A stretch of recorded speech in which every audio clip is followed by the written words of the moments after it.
Machine learning has become a pivotal tool for many projects in computational biology, bioinformatics, and health informatics.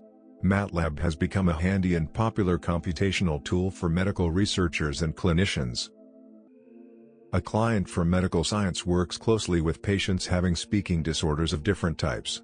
He was looking for a way to classify different types of speaking disorders in people through machine learning. Audio features such as MFCCs have been extensively used to differentiate between people's voices. ProGlab Helper trained a model based on algorithms like k-nearest neighbors and supported vector machine. Later, the bag of words approach was used to represent the audio features.